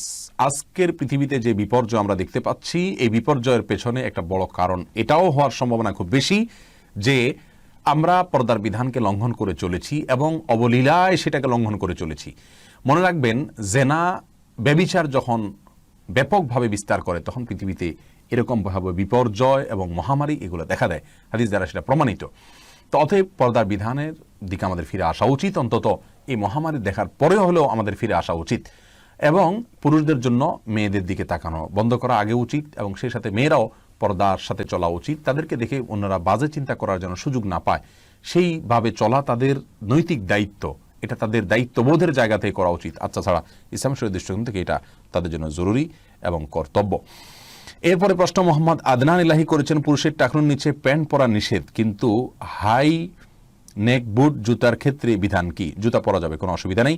রাশেদ খান প্রশ্ন করেছেন, জীবনে অনেক রাকাত নামাজ কাজা করেছি, সেটা আমি কিভাবে আদায় করতে পারি? আমরা এই বিষয়ে অন্য একাধিক পর্বে বলেছি, আরও বলবো ইনশাআল্লাহ। আপনি যতগুলো ওয়াক্ত আপনার মনে পড়ে সেগুলোকে আনুমানিক একটা হিসাব করে কাউন্ট করে আপনি শুরু করে দিবেন কাজা করার। যদিও অনেকেই ওমরি কাজা এর নামটার বিরোধিতা করেন, কিন্তু সলাৎ ছুটে গেলে পড়তে হবে, এটা হলো মূল বিধান। যদি এটা নিয়ে আমাদের মতো পার্থক্য আছে, আমরা কথা বলবো ইনশাআল্লাহ অন্য কোনো পর্বে বিস্তারিত। আলমগীর হোসেন প্রশ্ন করেছেন, গণতন্ত্র কি তা মানা যাবে? অনেক লম্বা প্রশ্ন করেছেন, সময় সাপেক্ষ ব্যাপার উত্তর দেওয়া। রাকিব মিজি সালাহ আপনি জানতে চেয়েছেন, হুজুর আজান এবং আজানের আগে দুরুদ পড়া কতটুকু হাদিস সম্মত? আজানের আগে দুরুদ হাদিস দ্বারা প্রমাণিত, তবে আজানের পরে দুরুদ পড়াটা বিশুদ্ধ হাদিস দ্বারা প্রমাণিত। আজানের জবাব যখন আমরা দেব এবং এরপরে যখন আমরা দোয়া পড়বো, আল্লাহুম্মা রাব্বা হাযিহিদ দাওয়াতি তাম্মা, শেষ পর্যন্ত দোয়া, এরপরে দুরুদ পড়া, এটা হাদিস দ্বারা প্রমাণিত। এর পরে বা আগে, মানে আজানের পরে। এমনি দুর্জয় জানতে চেয়েছেন, আমার প্রশ্ন, অপুত্রক ব্যক্তির সম্পত্তি ভাগকে মৃত বোনের সন্তানরা পাবে? যার সন্তান নাই, ছেলে নাই, তার সম্পত্তির ভাগ তার বোনের সন্তানরা পাবে কিনা, এটা আলোচনা সাপেক্ষ। কে কে আছে সেটা বললে তারপর আমরা বলতে পারবো ইনশাআল্লাহ বিদিন। আব্দুর রহিম প্রশ্ন করেছেন, পরীক্ষার সময় দেখা যায় অনেক ইমাম মুয়াজ্জিন সাহেবদের কাছ থেকে কলম পড়িয়ে আনে, এটা জায়েজ হবে কিনা? না, এটা সম্পূর্ণ কুসংস্কার। কলম পড়িয়ে নেওয়ার সাথে পরীক্ষা ভালো হওয়ার কোনো সম্পর্ক নাই। এটাকে যদি কেউ রুকিয়া বলেন, আমরা এটাকে রুকিয়া বলবো না। কারণ হলো এই পরীক্ষার সাথে কলম পড়ার সাথে আসলে রুকিয়ার সাথে যায় না এটা। তারপরেও যদি কেউ কোরআন হাদিসের আয়াত পড়ে ফু দেন, তাহলে সরাসরি এটাকে তো আমরা বিদআত বলতে পারি না, কিন্তু সুন্নাতে অন্তত বলার কোনো সুযোগ নেই। রাসেল আলম আপনি জানতে চাচ্ছেন, কাদিয়ানীদের কাফের না মুরতাদ বলতে হবে? দেখুন, কাদিয়ানীরা কাফের, এবং কাফেরদের মধ্যে তারা বিশেষ প্রকারের কাফের, তাদেরকে জিন্দিক বলা হবে। বিস্তারিত আলোচনা ইনশাআল্লাহ করা হবে না সময়। আব্দুল্লাহ আল নাসিম জানতে, ইন্স্যুরেন্সের টাকা কি হালাল নাকি হারাম? এখানে চাকরি করা কি হালাল নাকি হারাম? ইন্স্যুরেন্স প্রচলিত যেগুলো আছে এগুলো সবগুলোতেই ভেজালে পরিপূর্ণ, এবং কোনো ফর্মেটই সঠিক নয় যেগুলো প্রচলিত আছে। সারা বিশ্ব উলামা ইকরাম প্রায় এরপরে একমত, যদিও এখানে আরো আলোচনার অবকাশ রয়েছে, কিন্তু মৌলিকভাবে শেষ কথা এটাই, প্রায় চূড়ান্ত কথা এটাই। এরপরে দুশোর আলো আইডি থেকে প্রশ্ন করেছেন, আমরা জোহর ইশার সালাতে 4 রাকাত সুন্নাত পড়ি, সেটা কি একসাথে 4 রাকাত নাকি 2 রাকাত? দুইটাই করা যাবে। আর উলামা ইকরাম বলেন সালাতুল লাইলি ওয়ান নাহারি মাসনা মাসনা, 2 রাকাত করে রাত এবং দিনের শত নামাজ সেই হিসাবে 2 রাকাত করি। আবার আমাদের উলামা ইকরাম বলেন যে না, একসাথে 4 রাকাত, যেহেতু যেখানে 4 রাকাত ফিক্স করা আছে সেখানে একসাথে 4 রাকাত পড়াই হলো ভালো এবং সুন্নাহ সম্মত। দুইটাই করা যাবে, কোনো অসুবিধা নেই, দুইটাই ইজতিহাদি বিষয়। এরপরে মুনিয়া আখতার মন আপনি জানতেছেন, সালাতে একটি সিজদা দিয়ে রুকুতে চলে গেলে রুকু অবস্থায় যদি মনে পড়ে যে একটা সিজদা দিয়েছি, তাহলে করণীয় কি? আপনাকে আরেকটা সিজদা দিতে হবে, কারণ সিজদা একাধিক দেওয়া আপনার জন্য কর্তব্যের অংশ, না হলে সালাত আপনার হবে না। আরেকটা সিজদা দিতে হবে এবং সেই সিজদা আপনাকে করতে হবে। নাইমা হাসনাত আপনি জানতে চেয়েছেন, নিয়মিত অস্থায়ী জন্মবিরতিকরণ পিল খাওয়া জায়েজ হবে কিনা? যাবে, যদি আপনি অর্থের ভয়ে না করেন, অন্য কোনো কারণে করেন, তাহলে করা যাবে। কি খাওয়াবে এই চিন্তা না করে অন্য কোনো কারণে করলে, স্বাস্থ্যগত বা পরিবেশগত কারণে যদি করেন, অস্থায়ী জন্মবিরতিকরণ এটা করতে পারেন, অসুবিধা নেই। এরপরে তাবাসসুম জাহান এবার জানতেছেন দুধ ভাই বোন সম্পর্কে একটু আলোচনা করলে ভালো হয়। কোনো মায়ের দুধ, যে কোনো মহিলার দুধ আপনি পান করেছেন, অন্যজন পান করেছে, আপনারা দুজনের দুধ ভাই বোন হয়ে গেলেন, আপনাদের বিবাহ বন্ধনে আবদ্ধ হারাম, দেখা দেওয়া জায়েজ। এরপরে আবু হানিফ প্রশ্ন করেছেন বিয়ের সুন্নত নিয়ম সম্পর্কে জানতে চাই। এই সম্পর্কে আমাদের সুন্নাহ ফাউন্ডেশনের ইউটিউব চ্যানেলে একটা আলোচনা আছে, আপনি পুরো আলোচনা শুনে নেবেন, প্রায় 40-45 মিনিটের আলোচনা। বিবাহের মধ্যে যে সমস্ত সুন্নাহ বিরোধী কাজ হয়ে থাকে, যেগুলো হওয়া উচিত নয়, আবার যেগুলো হওয়া উচিত, সেই বিষয়গুলোকে আমরা বিস্তারিত সেখানে আলোচনা করেছি। বিবাহের খুতবা এটা সুন্নাত, খুতবা ছাড়াও বিয়ে হয়ে যায়, তবে বিবাহের খুতবা সুন্নাত, ইজাব কবুলের পরে দাঁড়িয়ে খুতবা দেওয়া এটা উত্তম এবং ভালো। এরপর জাহিদুল ইসলাম জাহাদ, বুকে হাত বাঁধলে নামাজ হবে কিনা? নামাজ হয়ে যাবে, হাত না বাঁধলেও নামাজ হয়ে যাবে। বিষয়টা এরকম কোনো বিষয় না যেটা নিয়ে বিতর্ক করা যেতে পারে। প্রিয় দর্শক, শেখ তানজিম হাসান আপনি জানতে চেয়েছেন কোরআন তেলাওয়াত শেষে সাদাকাল্লাহুল আযীম বলা বিদআত হলে আমাদের দেশের কোরআন তেলাওয়াত প্রতিযোগিতাগুলোতে এটি দেখা যায়, এর সমাধান হতে পারে কিনা? ভাই তানজিম হাসান, কোরআন তেলাওয়াতের শেষে সাদাকাল্লাহুল আযীম বলাটা গণহারে এটাকে আমরা বিদআত বলি না।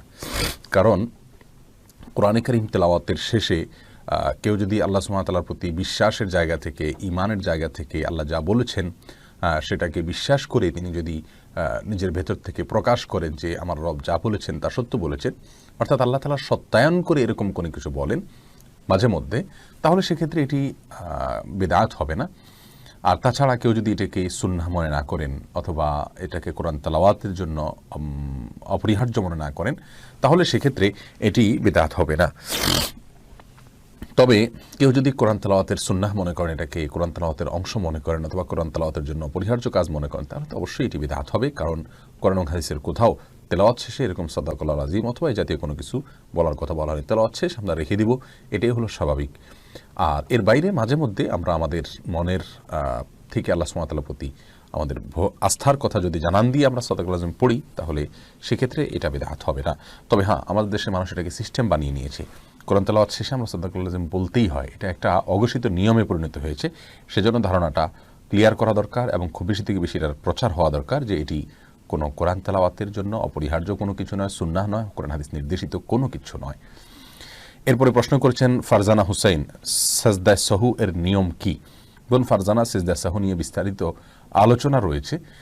সিজদায়ে সাহুর ক্ষেত্রে আমাদের দেশে ওলামায়ে কেরাম যেভাবে সিজদায়ে সাহুর কথা বলে থাকেন, অর্থাৎ হানাফি মাযহাবের ওলামায়ে কেরাম যেই দৃষ্টিভঙ্গিতে সিজদায়ে সাহুর ক্ষেত্রে যে দৃষ্টিভঙ্গি রাখেন, সেটা হলো যে আমাদের যদি কোনো ওয়াজিব তরক হয় অথবা সিজদায়ে সাহু দেওয়ার মতো কোনো বিষয় হয়, তাহলে সেক্ষেত্রে আমরা একদিকে সালাম ফিরিয়ে তারপরে আমরা দুইটা সিজদা করে উঠে আবার আত্তাহিয়াতু দুরূদ পড়ে তারপর আমরা সালাম ফেরাবো।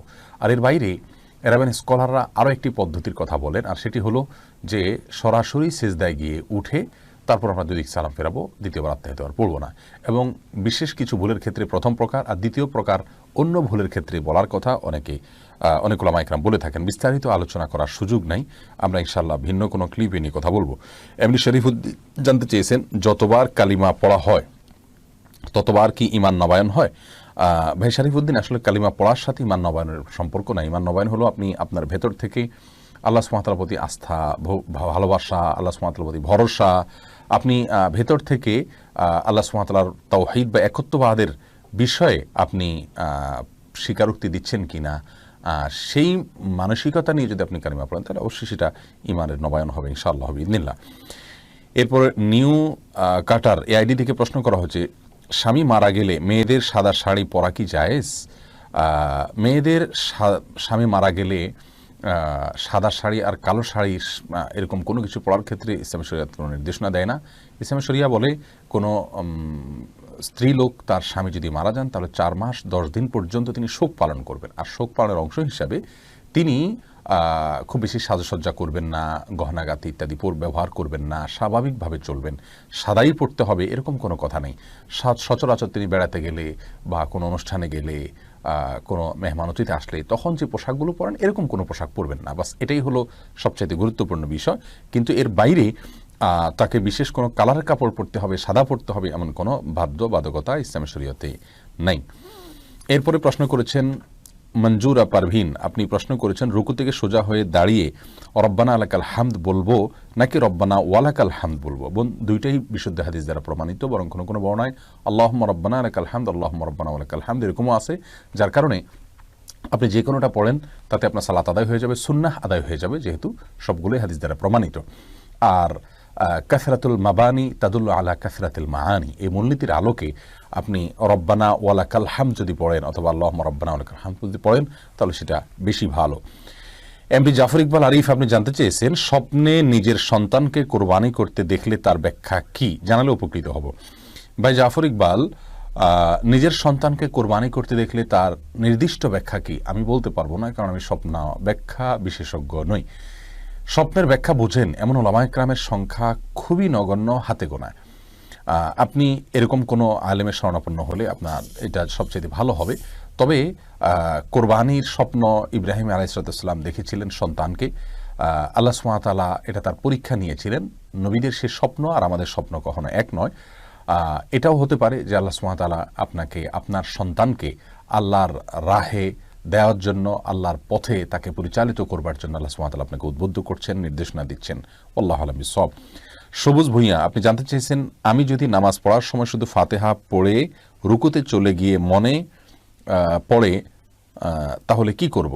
ভাই সবুজ ভূঁইয়া, সূরা ফাতিহা পড়েছেন, অন্য সূরা মিলাননি, রুকুতে গেছেন, তারপরে মনে হয়েছে, আপনি সিজদা সাহু করবেন, কারণ সূরা ফাতিহার পরে অন্য সূরা মিলানো ওয়াজিব ওলামায়ে আহনাফের মতে, আমাদের ওলামায়ে কেরামের মতে।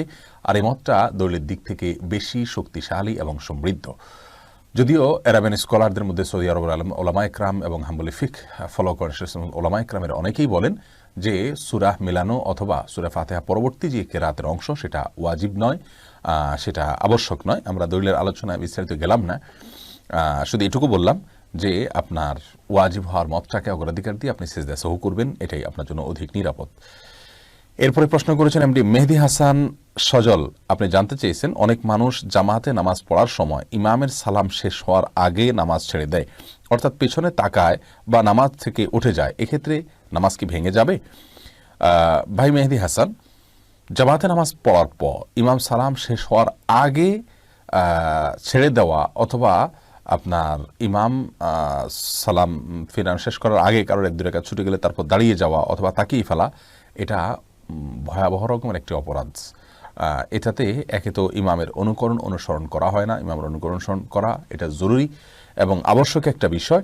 তবে এ ব্যক্তির সালাত হবে না, বিষয়টি এরকম বলা কঠিন।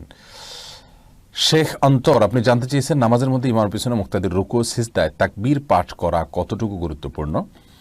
ইমামের পিছনে মুক্তাদির রুকু এবং সিজদায় তাকবীর পাঠ করা জরুরি, তবে তাকবীর পাঠ করা এটাকে ওলামায়ে কেরাম, সৌদি আরব ওলামায়ে কেরাম সহ মধ্যপ্রাচ্যের অনেক ওলামায়ে কেরাম ওয়াজিব বলল, আমাদের ওলামায়ে কেরামটাকে সুন্নাহ বলেন, যার কারণে কেউ যদি না করে সালাত হয়ে যাবে, কিন্তু ইমাম থাকা না থাকায় কোনো পার্থক্য পড়বে না, ফরক পড়বে না, বরং সর্বাবস্থা আমাদেরকে পড়তে হবে তাসবিহ, রুকুত তাসবিহ এবং সিজদার তাসবিহ। তানজিনা তাহমিন নিপু আপনি জানতে চেয়েছেন একজন ইমানদার নারীর স্বামী যদি নামাজ না পড়েন এবং সঠিকভাবে ইসলামের বিধান না মানতে চায় তবে স্ত্রীর করণীয় কি এবং এর স্বামীর সংসার করা যাবে কি না। বোন তানজিনা তাহমিন, আপনাকে বলবো ইমানদার নারীর স্বামী যদি নামাজ না পড়েন তাহলে তিনি তাকে বোঝাবেন, ভালোবাসা দিয়ে অন্য যে কোনোভাবে তাকে বুঝিয়ে সালাতের পথে আনার চেষ্টা করবেন। যদি কোনোভাবে সেটা করতে না পারেন অন্যকে দিয়ে বোঝাবেন, তিনি যদি এটা করে না সফল না হন অন্যকে দিয়ে বোঝাবেন। একজন স্ত্রী চাইলে স্বামীর কাছ থেকে অনেক কিছু আদায় করতে পারেন, এটাই হলো স্বাভাবিকতা। যদি কখনো এর ব্যতিক্রম হয়, ভিন্ন কিছু হয়, অর্থাৎ স্ত্রী তার স্বামীকে কোনোভাবে ম্যানেজ করতে না পারেন, তার স্বামীকে যদি বোঝাতে না পারেন, তাহলে সেক্ষেত্রে আপনার বিকল্প হবে তার জন্য আল্লাহ সুবহানাহু ওয়া তাআলার কাছে সবর করা, ধৈর্য ধারণ করা। কারণ হলো তার সংশোধনের করে তাকে সংশোধন করে ফেলা এটা স্ত্রীর ক্ষমতার বাইরে। আল্লাহ সুবহানাহু ওয়া তাআলার কাছে হেদায়েত, তিনি হেদায়েতের মালিক। এই স্বামী সংসার করতে পারবেন কিনা আমি আপনাকে বলবো অবশ্যই সংসার করবেন যদি তিনি ইমানদার হয়ে থাকেন, যদি সালাতের আবশ্যকতাকে তিনি স্বীকার করেন, তিনি যদি সালাতকে তিনি তাচ্ছিল্য না করেন, সালাতকে অস্বীকার না করেন, তাহলে সেক্ষেত্রে তার সংসার আপনি করতে পারবেন, কারণ তাকে আমরা কাফের মনে করি না। যদিও অনেক ওলামায়ে কেরাম সালাত ত্যাগকারীকে মানে গণহারে বা পাইকারিভাবে কাফের বলে থাকেন, তাদের মতে আপনার জন্য স্বামীর সংসার করা ঠিক হবে না। যাই হোক, বুলবুল আপনার প্রশ্ন করেছেন, আপনি শাহাদাতের আশায় মহামারীর দোয়া পড়ার প্রতি তেমন আগ্রহ না থাকলে কি গুনাহ হবে? ভাই বুলবুল, শাহাদাতের আশায় আপনি মহামারীর দোয়া পড়বেন না, এটা মূর্খতা। কারণ রসুল করিম সাল্লাল্লাহু আলাইহি সাল্লাম এবং তার সাহাবা একরাম কেউ এরকম শাহাদাত চাননি। আর যেই শাহাদাত মহামারীর কারণে হয়ে থাকে এটাকে শাহাদাতুল আখেরা বলা হয়। পরকালের বিধান অনুযায়ী শাহাদাত, দুনিয়ার বিধান অনুযায়ী শাহাদাত নয়, এরকম বলা হয়। অর্থাৎ দুনিয়ার বিধান অনুযায়ী তিনি স্বাভাবিক মৃত্যুই বরণ করবেন, এটা শুধু সওয়াবের ক্ষেত্রে আল্লাহ তাআলা তাকে আখিরাতে শাহাদাতের সওয়াব দিবেন। অতএব এজন্য আপনার জীবনকে আপনি মৃত্যুর মুখে ঠেলে দিবেন, এটা উচিত নয়। বরং আপনি দোয়া পড়তে থাকবেন, আপনার নসিবে শাহাদাত থাকে, এমনিতে আল্লাহ সুবহানাহু ওয়া তাআলা আপনার মওত দিবেন। আর তাছাড়া দুনিয়াতে বেঁচে থাকলে আপনাকে আরও বিভিন্নভাবে সওয়াব আহরণ করার সুযোগ আছে।